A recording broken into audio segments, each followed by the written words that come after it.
for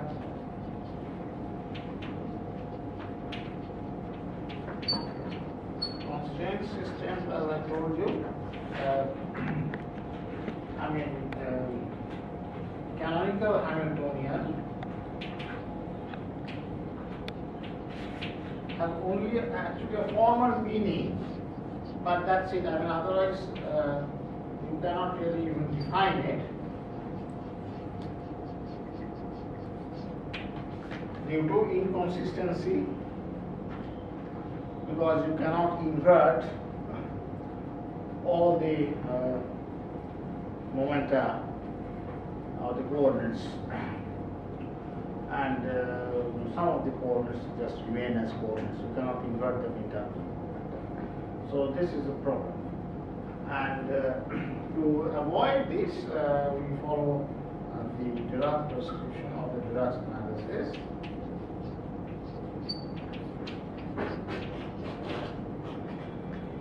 And this is that you define what's called the total Hamiltonian. This is the formal canonical Hamiltonian for getting constraints and whatever you have, just the formula of efficiency. And you add to this lambda A phi A. So phi A are the primary constraints of the theory, and these are the Lagrange multipliers which enforce these constraints. So by primary constraints, we mean constraints which directly follow from the Lagrangian by the definition of the momenta. So those momenta which are not expressed in terms of the velocities, those are called constraints. And they will appear in the definition of the total Hamiltonian in the following way. So the time evolution, that is if you take some operator, you want to compute its time evolution, you have to take its bracket, not with the canonical Hamiltonian, but you have to take its bracket with the total. So any variable, say A dot, if I want to take, then I will have to take its bracket.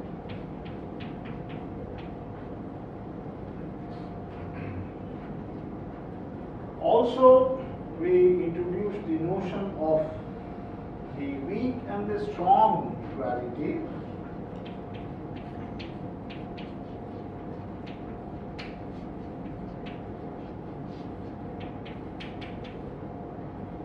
So, constraints are all weakly imposed. So, if you have these constraints, this is a weak equality, which means that whenever you are going to compute an algebra, then you cannot set this to 0 inside the algebra. So, suppose I have to compute this with say A, with phi A, then this is of course not equal to 0, because naively one would expect that if this is 0, if this is the constraint, it's phi A is equal to 0, I would put 0 here. No, you cannot do that. So suppose the constraint is like, say, just P is weakly 0, so this will be the momentum P, then you have to take the algebra of A with P, and you get some result. But once you have computed the algebra, then on the right hand side you can always put this equal to 0. So this is a weak equality. Only this matters. All changes are only proportional to the linear term of the constraint, because if you have a square of the constraint, that's always 0. That also I told you. So any algebra, say if you have A with phi A square, say, this you can always write because of algebra as phi A with A, and then another term, so this will be something like twice. But you see, this is outside the algebra, so here you can put this equal to 0, so this is equal to 0. Thus you can see that although phi A, even if this is weakly 0, its square of the constraint is always 0, strongly 0, and of course the cube will form power of 0. So,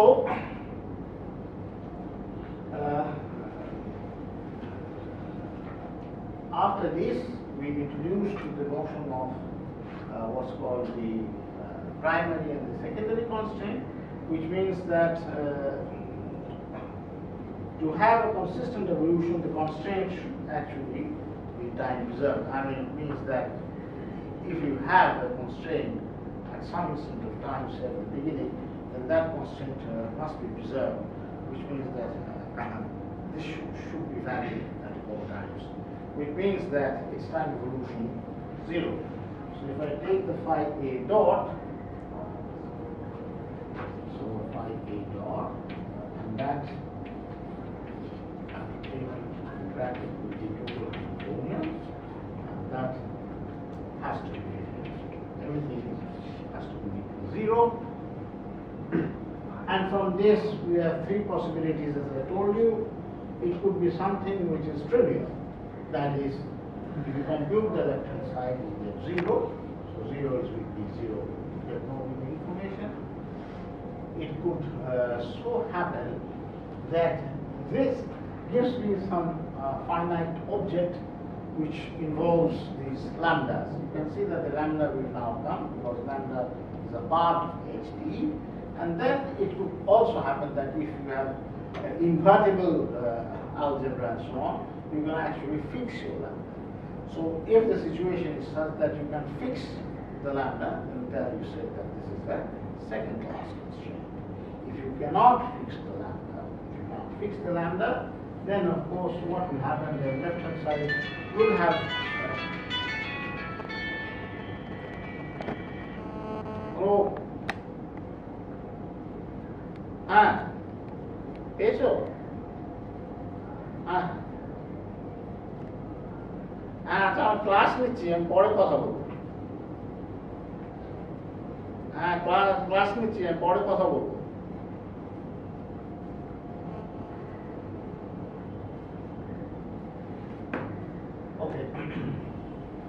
So, as I was telling you, that the final case, of course, is that you will have something which will be, which will not, where you cannot fix the lambda, that has to be equal to 0. So that's a new constraint in the system. So these constraints are called the secondary constraints. And again, you have to, this is called an iterative process. You continue the iterative process. That is, you have to check the time consistency of the secondary constraint also, and you have to go down unless and until you come to the point when you have 0 is equal to 0, the process terminates. So the process will terminate, and then you have a whole set of constraints, and now you have everything under your control. You have the primary constraints, you have the new set of constraints which are called the secondary set of constraints. So this is one classification of constraints. This is called the classification of primary and secondary constraints. In the secondary set, I include everything. That is, constraints which follow from secondary, which we call tertiary, quaternary, and so on. But all these constraints in one whole, we will term them as secondary and primary. The basic set of constraints. So this is one classification of constraints.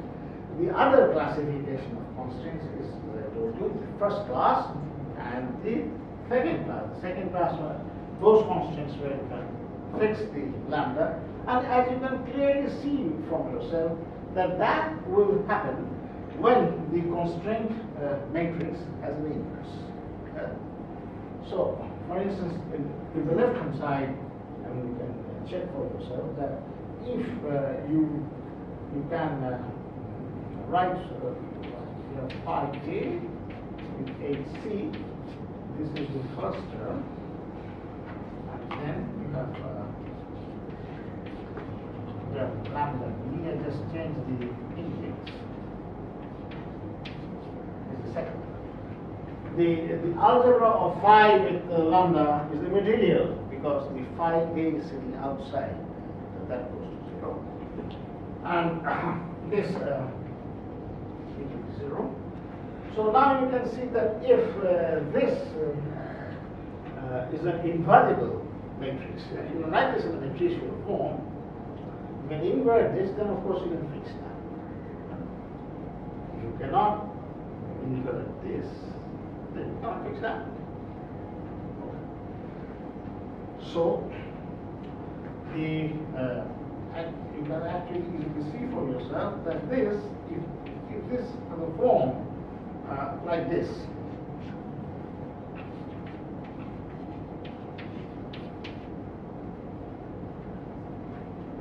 if it has a form like this, First class constraint. yes, you can obviously see that you will not be able to fix lambda because this is zero. So you will not be able, in other words, you will not be able to invert this.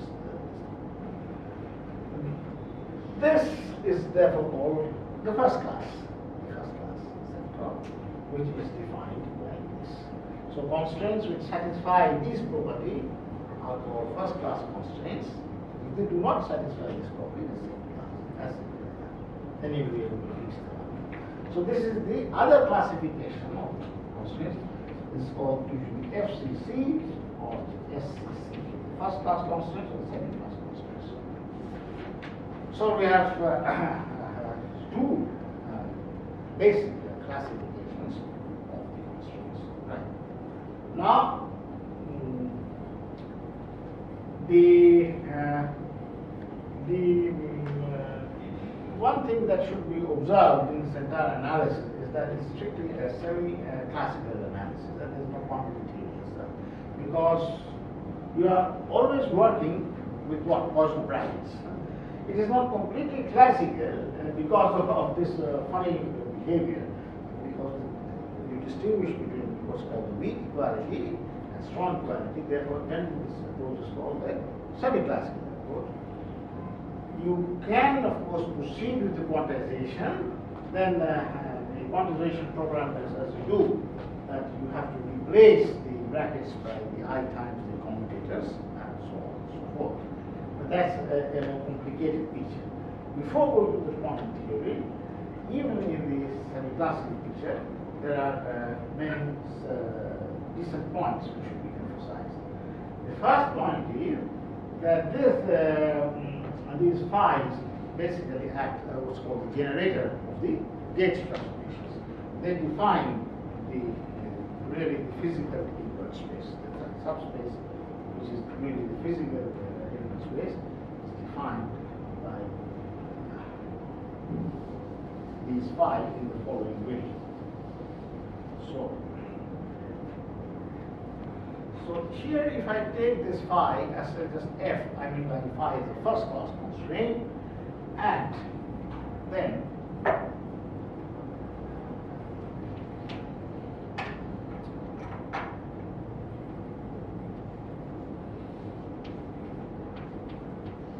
this annihilates the physical states. Okay, so this is how Dirac defines the physical states. So you have a complete Hilbert space for a first-class theory. All gauge theories, gravitational theories, basically all first-class theories. So you know that you have redundant degrees of freedom and so on and so forth. In this Hamiltonian picture, you can abstract the physical or the subset of the entire Hilbert space, physical space, by this definition, by this first-class constraint acting on this psi annihilates. Now, you can actually check the validity of this in similar ways. For instance, if when you will work with a quantum theory, then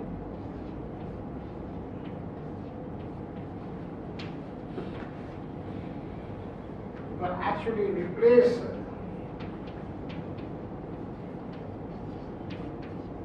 this relation which I have written by an I, and the Poisson bracket by an appropriate commutator. You can now see that if you add psi p on both sides of this equation, it's a valid equation. If you add psi p here, and add psi p here. So you see the right hand side is 0, but the left hand side is also 0, because this as a commutator is phi a phi b minus phi b phi a.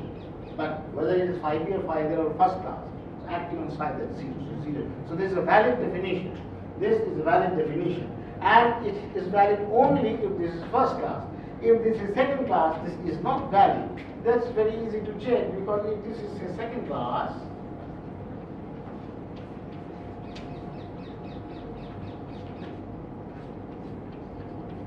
this will be something like this.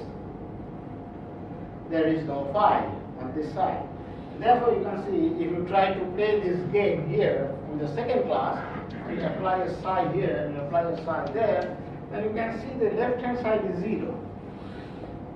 If you use the same definition, but the right hand side is not 0. Therefore, there is a clash. And therefore, this really shows that for a second class system, this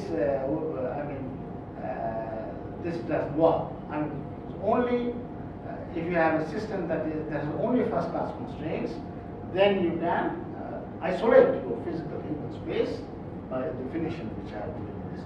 How to discuss with this deal with the second class is a different story which I will come. Now, if this is the thing, you can see that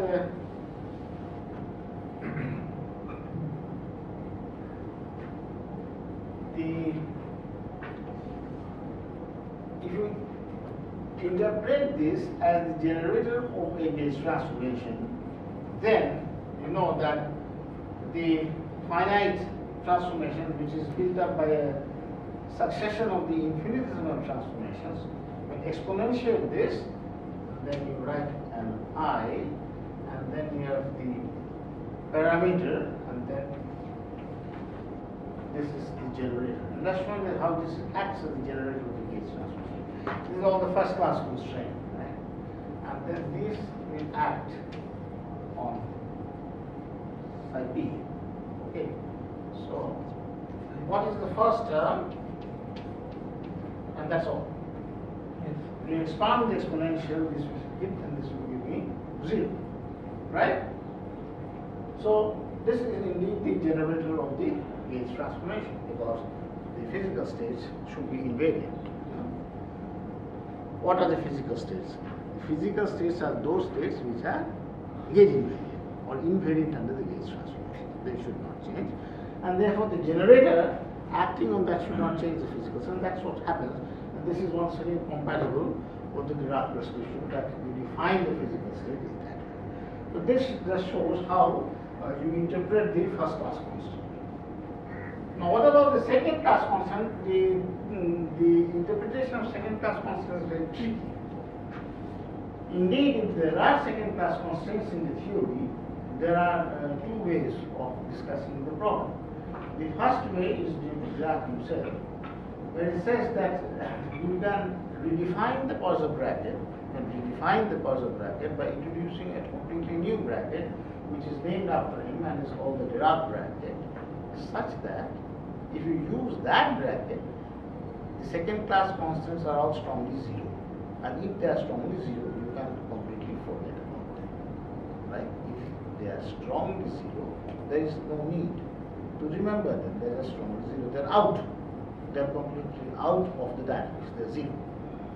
How then to define the Dirac bracket such that the second class constraints can be interpreted to be strongly 0? I will show.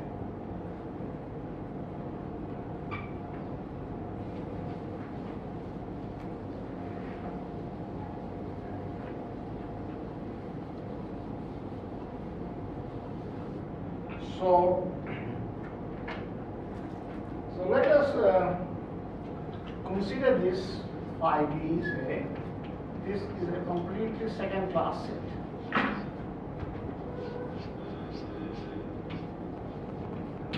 This is a second class set of constraints, no first class here. Then the Dirac bracket between any two variables, say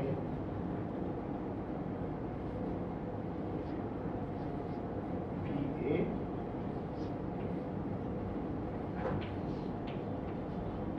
these are not coordinates of momenta, they are completely general. So this is the Dirac bracket, and I denote this with an asterisk mark to distinguish it from a Poisson bracket, which will not have this asterisk mark. This, by definition, is the first term is the Poisson bracket itself. And then the second term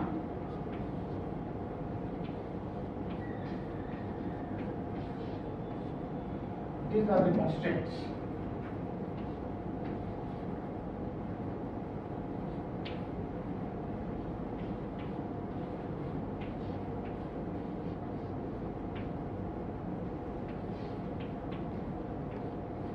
All brackets appearing on the right hand side are Poisson brackets.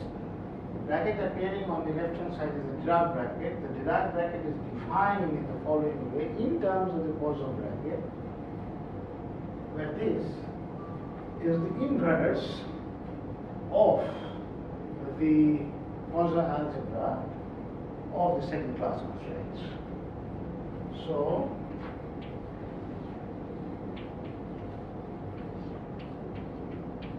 lambda CD is this. This is the algebra of the second class constraints. The index down, the index taken up means this is the inverse of this. That's clear. This is the definition. Okay. Now you can see for yourself. I will come to the intricacies of this definition subsequently, but there is no water as usual. This room has no water.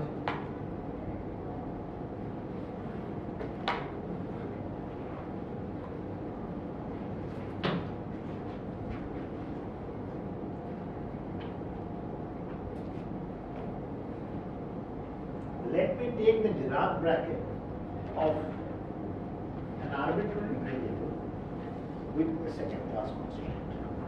Right? So you can do this in this is PA, and instead of QB, let me take this to be phi B.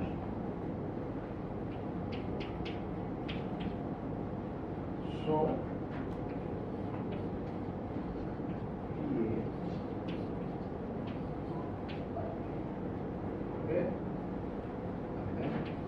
but this I have not written here in some indexes D. That should be understandable. So sometimes I may even forget the some notation, but that is implied always.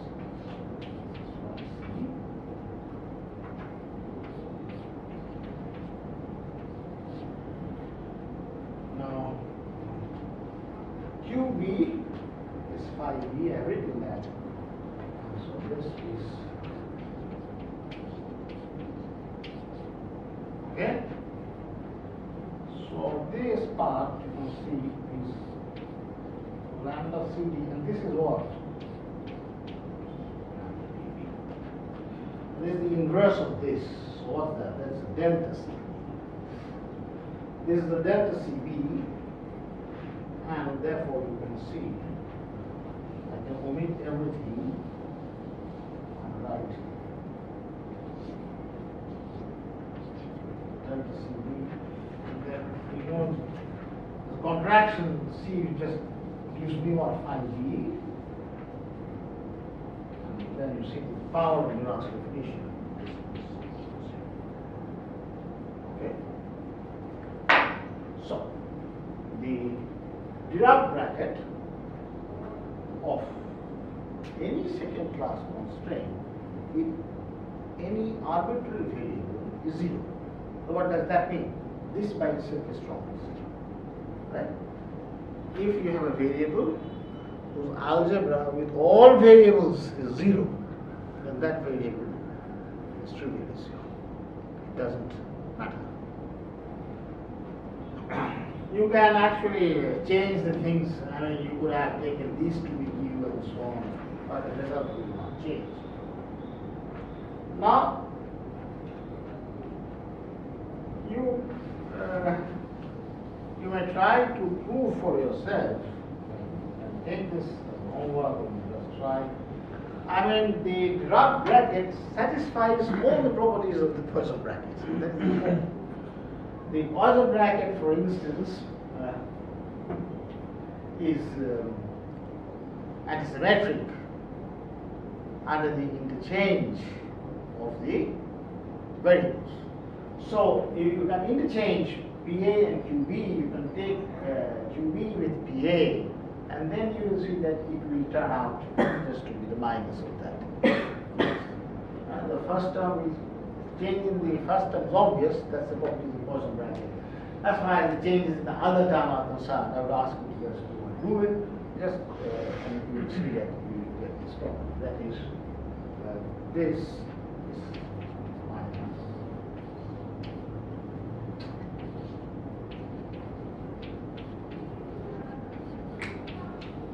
Okay?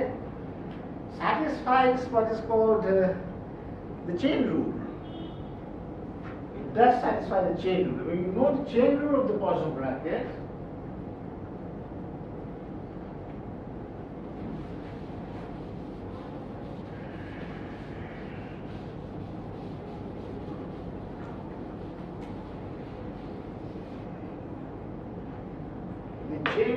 of the Poisson bracket, you know, is that if A Poisson bracket is BC, then what is that? That is A with B,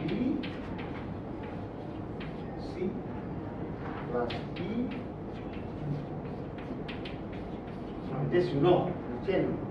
And you can just prove for yourself that this holds. Yes, this is the chain rule. The real difficult proof, the proofs for this are straightforward. There is no big deal in it.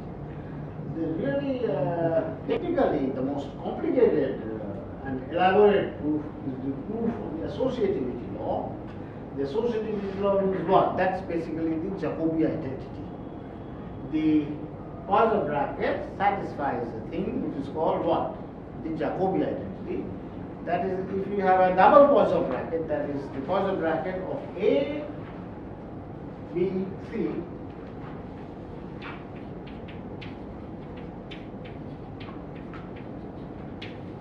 this is a double Poisson bracket, and if you take what you call CP, that's the mean cyclic permutations, A, B, C, then you should have B, C, A, B, two more terms. So all that added together is 0. This will hold for the term. And the proof is difficult, but it will hold for this. And finally, there's another thing. This is called actually the separability theorem. And what is the separability theorem? The separability theorem is as follows. This is used in practical calculations. I mean, if you have a rather big second class system, a big second class system, suppose you have a large number of second class constants. Suppose you have 8 second class constants. Then if you have 8 second class constants, what is the matrix? That is an 8 by 8 matrix. You follow. Each element of that 8 by 8 matrix is the Poisson bracket of those objects amongst themselves. Right? You have 8 constraints. So, say phi 1 to phi 8. Then the entry here will be what? Phi 1, phi 2. Or phi 1, phi 1. Phi 1, phi 2, phi 1, all the way to phi 1, phi 8. Then phi 2, phi 1, phi 2, phi 2. So what is it? 8 by 8 matrix. Then to compute the Dirac bracket, you would invert this 8 by 8 matrix. I mean, this analytically is almost impossible, and even the machine may not be all that helpful always. So there is what's called a very, very important theorem. And what does the theorem say? You have to be clever. You have to be clever in isolating the second class vector such that they are within themselves second class, but across the border they are first class. So like India and Pakistan. So within this, the being second class, within this also second class, but the two, they do not mix. Huh? So the situation is like this. Let me take a simple example. If you have 5 1, 5 2, 5 3, 5 4, okay. Now, if you can find within this 5 1, 5 2, 5 3, 5 4, say 5 1 and 5 3, it is second class within itself, right? 5 2 and 5 4 is also second class within itself. But this sector and this sector, I mean, they are first class. What does that mean? That means that although 5 1 with 5 3 has a second class behavior, but 5 1 with 5 2 may have a first class behavior. Right? So in that case, the whole 4 by 4 matrix can be split into a block diagram or 2 by 2 form. You get the point?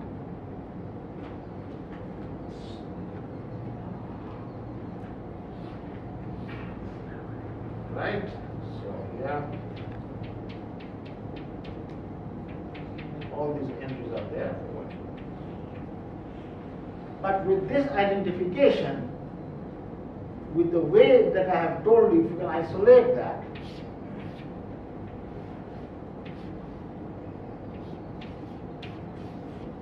do something like this, right? But there will be zeros in the middle as well. I mean, it's an anti-symmetric matrix. So Yeah. But this square is there. By that I mean everything is not zero. Correct. Here, everything is zero. That is right. Now, then what happens? You can then just consider only this sector and compute the Dirac brackets just with this. So this will be called the intermediate Dirac bracket. Then you go to the next step where you take this. So just as you have used here, on the right hand side, what is there? Everything is Poisson bracket. Okay.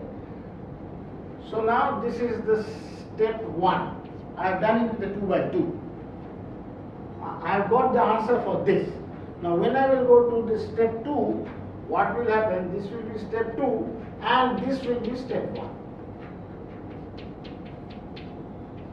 You get the point or not? You follow? Huh? This is the way you can compute the Dirac bracket for big matrices by splitting them into block diagonal form. So this step 1 is obtained directly, right hand side Poisson bracket. Now in the next stage, Poisson brackets are all gone. The Poisson brackets will now be replaced by star 1 brackets. The star 2, this is the final sector. This will be defined by taking the Poisson or replacing the Poisson bracket with star 1 brackets. And the answer for star 2 will be the same as if you had done it for the whole 4 by 4 inversion. So this is very nice because say you have 8 by 8, you break it into 2, 2, 2, 2. Because inversion of 2 is trivial, or it is not, may not be trivial, but it is very simple, right?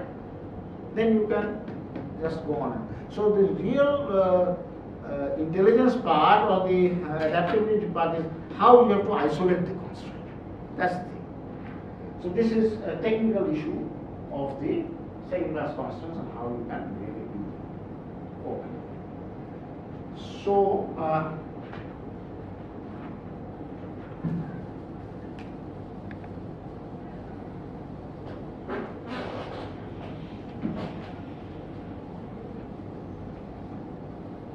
this is the method given by Dirac to tackle the second class constant.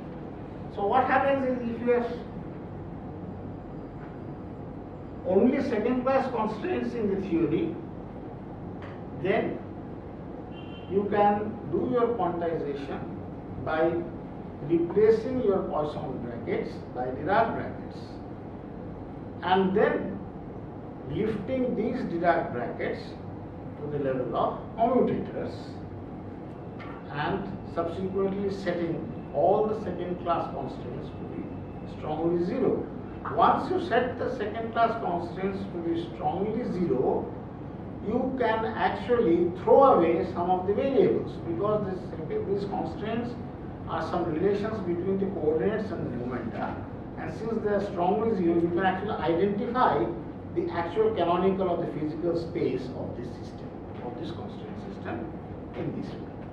This is called the reduced space quantization. It is called a reduced space quantization. If you have a mixed system, that is, this is the more complicated one. I mean, you can have second class pure, as I told you. You can have a pure first class. Gauge theories are usually pure first class. Then there is no need to, at this point, to introduce Dirac brackets. You can work through with Poisson brackets. You can define the physical subspace, as I have told. You can go ahead and even, as you know, you have heard of gauge fixing. If you gauge fixing in the conventional language, when translated in the Dirac language, means that you are converting the first class constraints into second class constraints. That is what the gauge fixing does. So you have, for instance, the first class constraint, the Gauss constraints in the maxwell theory. Then you take the Coulomb gauge, divergence of A is equal to 0. This just converts the first class constraint into second class constraint. That's what you are actually doing. And once you do that, then you have a new system of constraints. What is this new system? You have the constraints which came out from the theory, primary, secondary, whatever it is, but then you have another set of constraints we introduced by hand. These are called the gauge conditions. In Dirac's language, they are called the gauge constraint. And taken everything together, this is now a second class system, and you can proceed in that. For a mixed system also, you can eliminate the second class constraints by the Dirac prescription. You have only the first class constraints, and then you can proceed. All these gauge fixing approaches or second class approaches through the Dirac bracket are reduced space quantization. The other thing is what is called the extended space. And this is the basic philosophy of what is called the BRS quantization. BRS quantization does introduce more fields.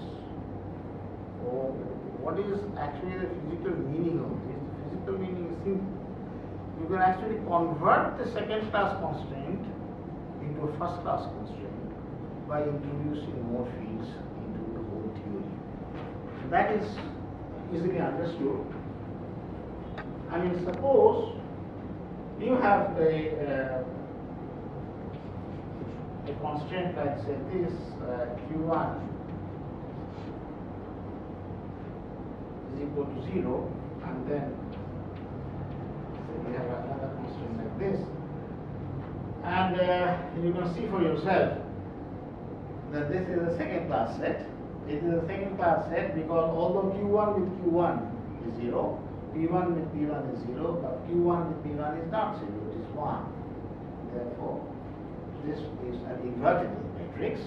You will have zeros on the diagonal, but non-zeros or 1 on the off diagonal, 1 and minus 1, which is an invertible matrix.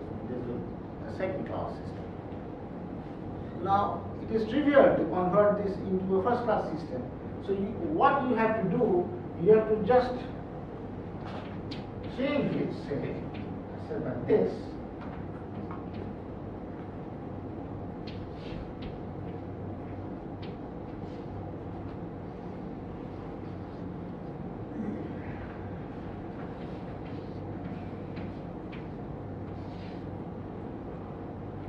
So I introduce a new set of variables, new set of canonicals, and you can immediately see that the direct sum, this constant with itself is 0, the bracket is 0, and this is also 0 because with Q1 with P1 you will get 1, but that will be cancelled by the capital Q1 minus P1. This is what? This is a first class system. Right? This is the essence of the BRS. This is the essence of the BRS equivalence. You have to introduce more and more fields into the here. So here we have introduced these fields, these variables. These are the new variables such that you enlarge the space, and the second class constraint is now first class one, the whole system is first class. Then you can completely forget about Dirac brackets and so on, and you can proceed with your quantization or the analysis model just as you do for a first class system. But with the new variables. Yes, within this extended space, taken everything. This is of course a more powerful approach. It is a more powerful approach for the following reason. Given the extended system or the enlarged system, there is a gauge, there is a particular choice of the gauge which will take you to this. Now that's a trivial gauge. If I set Q1 equal to 0 and P1 equal to 0 as the gauge conditions, I will go back to the old system. Right? But I can choose any gauge. I could have taken a gauge like Q1 plus P1 is equal to 0. That will give me a totally different thing. That will give. So I have a much richer structure, and that is the reason the BRS technique is so popular. It gives me a much more richer structure. I can play around and see many things which I would not have been able to see otherwise. So this is the basic philosophy of this approach, BRS. Right. The other thing and the last thing which I will discuss, well, as I have told you, I will finally take the example of the Maxwell theory and work out everything so that you know what is what. This is called the how to find actually the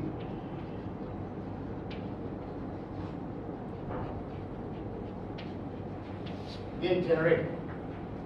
Now, what is the gauge generator? Now, let me take an example which everybody of you know, or at least you know, must have seen this Lagrangian. This is the famous Maxwell's free theory. You have seen this.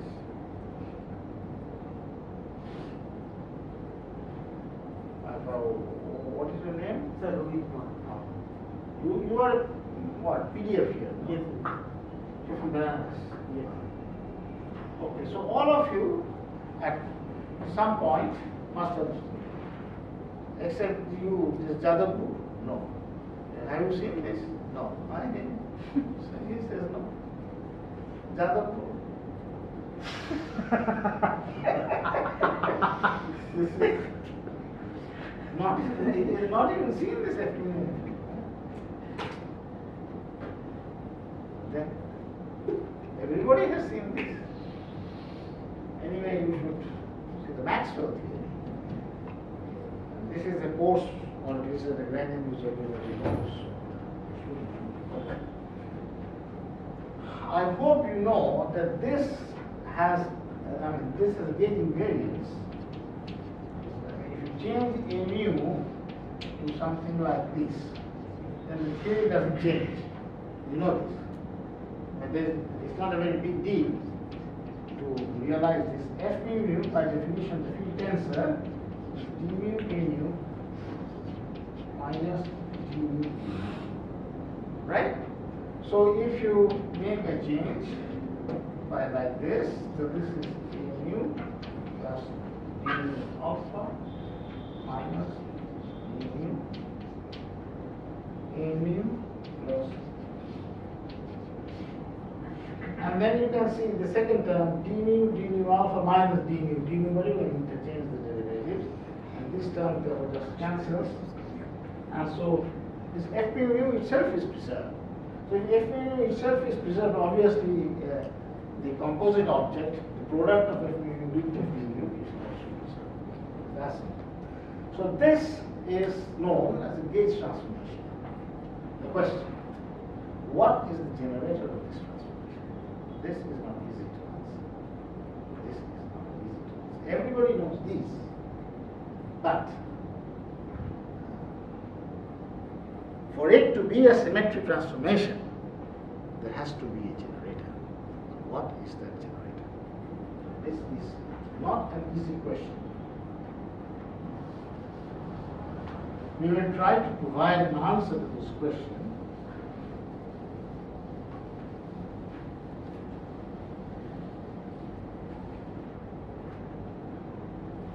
And what do we mean by the generator? You know what we mean by the generator. So, suppose this is the generator G, then this is the infinitesimal transformation. This is what? Delta mu z degree of alpha. So delta of a mu should be something like this. Isn't it? That is what we mean by generator. We have to take the algebra of G. That's what we do. You suppose, if you take the translation operator, due to you get the partial in x. Take the rotation operator, you will get the epsilon I or whatever it is. That's how you get. So what is this G?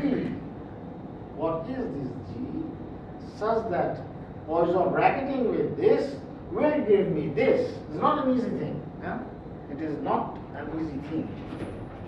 To answer this question, you have to actually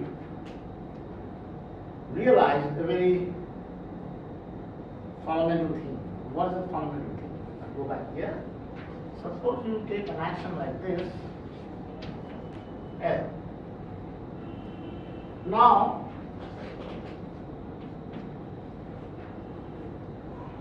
I hope you know that for the stationary variation, this is what will give me the Euler-Lagrange equations of motion. This you know. Take this to be a function of, say, the simplest case, the cubes of the dots, and then we can take the variation. So let us do this.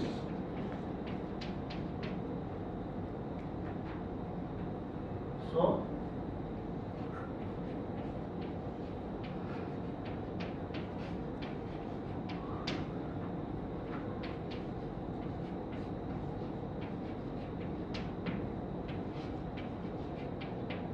you get something like this, doesn't it?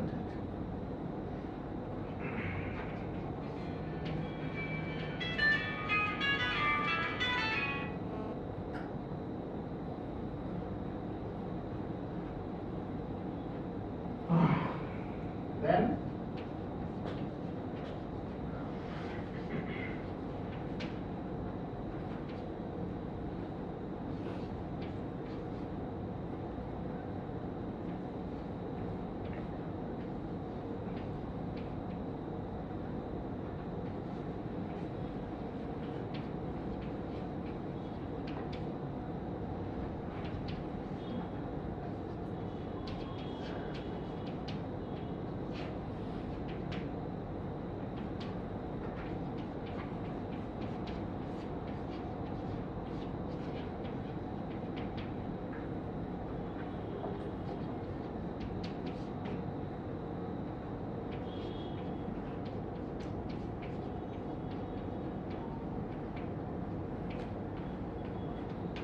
know this, yes? And then if you ignore this total time derivative, because if you consider, say, the fixed points, so that delta q vanishes at those things, and then you say that if you want this to be 0 for arbitrary variations of delta qi, then you get what's called the Euler-Lagrange equations, del qi minus ddt del qi dot. That's it. Now what? There is a point which goes unnoticed. There is a point which goes unnoticed in this derivation. It's the following. You actually commuted the time differentiation with the variation. Right? And actually, the demonstration which I will give here is one of my earliest works in constraint dynamics, where actually I was the first person to show that if you translate this in the Hamiltonian language, you will immediately get the generator of the G transformation. Okay. That's the whole point. That was my observation, that at the Lagrangian level, you have actually commuted the time differentiation with the variation. Right? You have pulled this through. You have taken delta ddt equal to ddt and pull out through. Okay? That's what you have done. You get the point. Then you have ddt, but you take the ddt out. Hello? Class আছে class following. I hope you have followed this. This is a very subtle point in the Lagrangian prescription, and it gives rise to very non-trivial consequence when you translate this in the Hamiltonian framework. Why? The reason is as follows.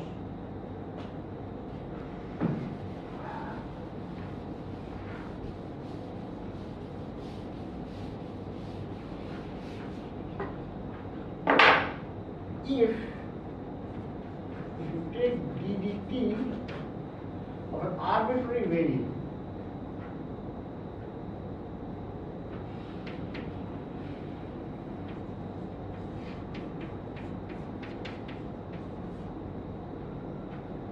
exactly this, right?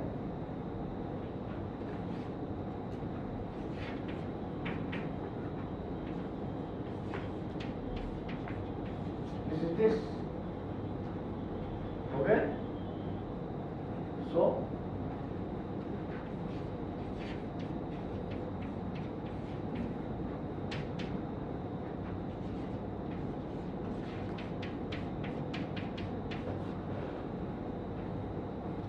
this is this.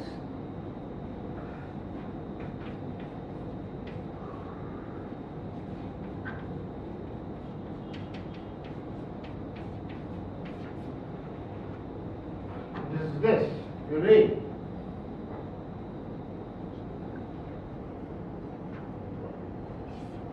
This is this one. What is this?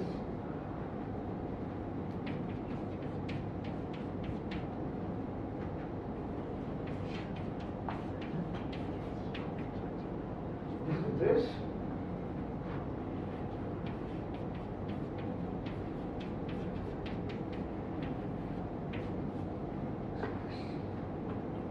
Okay? And in the next lecture I will show that if you equate the two, and I'll find a definition for G. Okay? And G will actually be defined everything in terms of the constraints of the system. Here you have written delta A mu equal to G A mu. So, and there you have delta A equal to mu G. I don't care, it's just a matter of sign. Right? I mean, it's not that important whether you take some definition. Okay, so I'll discuss this in the next class, and which will be the last one. And I will back this general discussion with a complete analysis of the issue, and actually explicitly derive this equation. And this has nothing to do with, it is a very general prescription. You can do this in any, I mean, complicated theory, non-resonant theory, gravity, string theory, anything.